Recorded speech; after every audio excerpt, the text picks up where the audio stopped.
ఇదేనా okay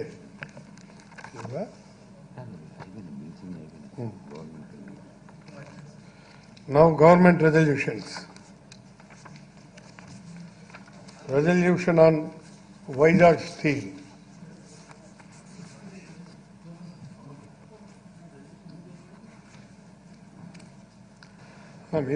Honorable Speaker, sir, I would like to move under Rule number 77 of Rules of Procedure and Conduct of Business in the AP Legislative Assembly, intend to move the following resolution: the Visakhapatnam Steel Plant.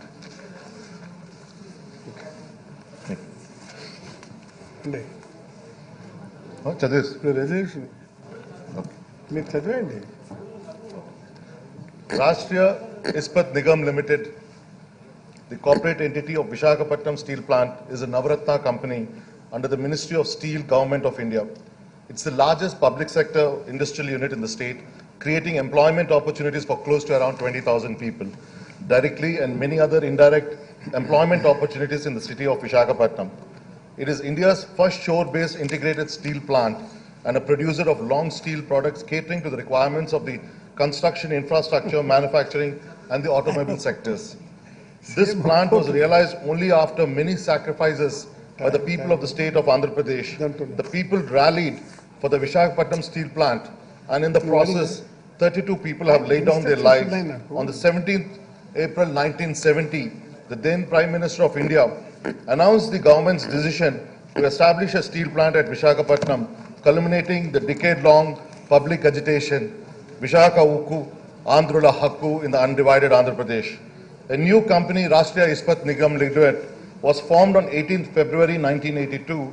The Visakhapatnam steel plant was separated from SAIL and RINL was made the corporate entity of Visakhapatnam steel plant in April 1982. The RINL has also two subsidiaries in Orissa Mineral Development Corporation and Bisra Stone Line Company.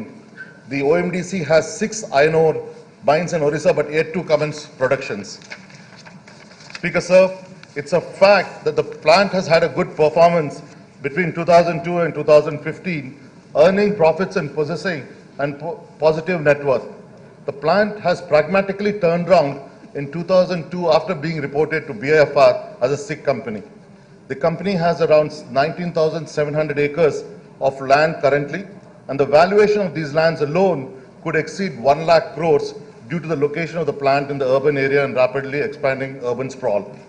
The reasons for poor financial health is one of the major structural issues that also leads to high cost of production in the absence of captive buying, thereby affecting the profitability.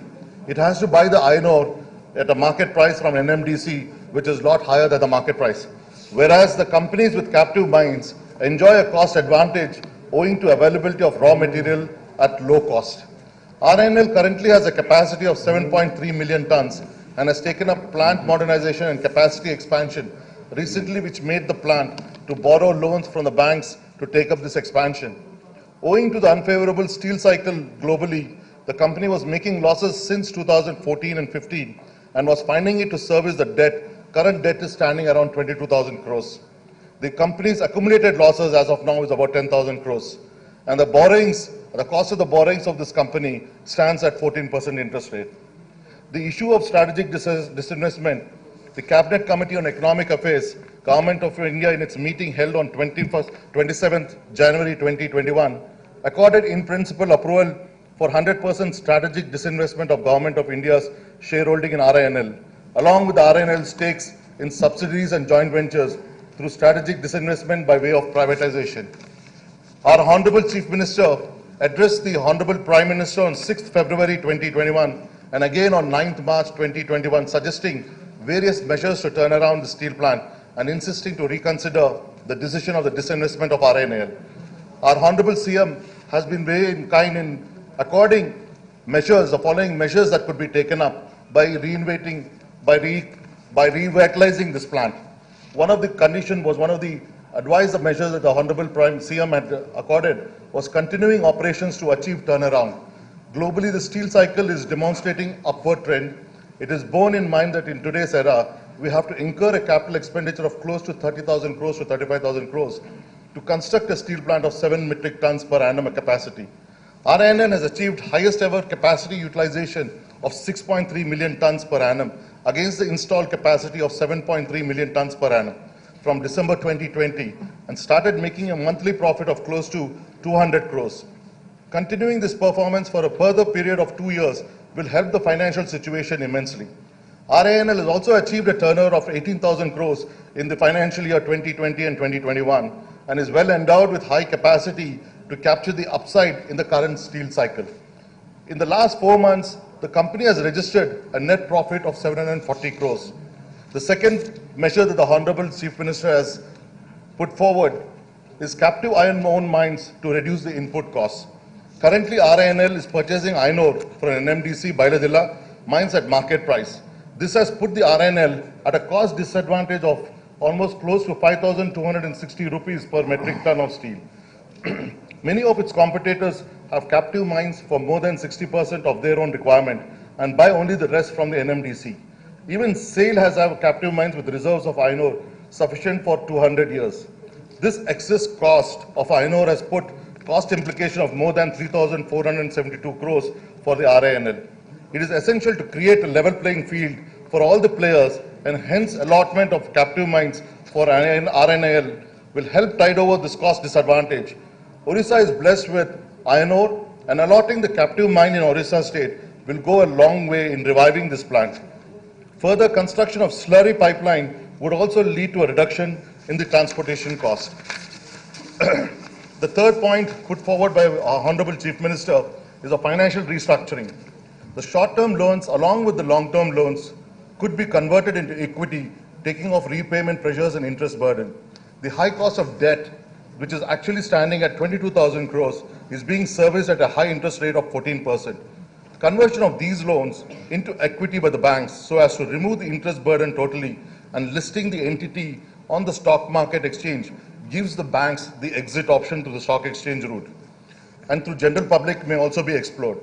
These measures could ease the burden of debt servicing as the company would be debt free and consequently the company would earn profits, thereby improving the financial sustainability. The fourth point put forward by our Honorable Chief Minister is monetizing land to make the company cash rich. RINL is bestowed almost close to about 7,000 acres of unutilized lands.